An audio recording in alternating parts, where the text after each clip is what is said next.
بدی کی تلاش ہو تو اپنے اندر جھانکو اور نیکی کی تمنا ہو تو دوسروں میں تلاش کرو۔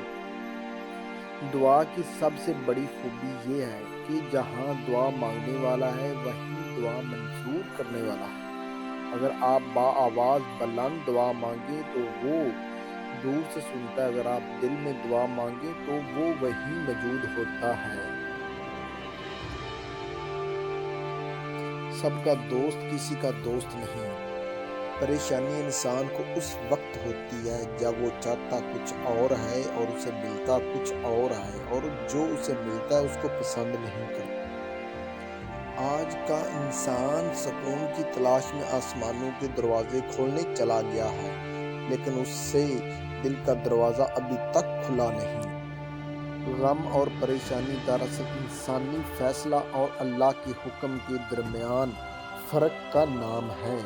غم اور پریشانی دراصل انسانی فیصلہ اور اللہ کے حکم کے درمیان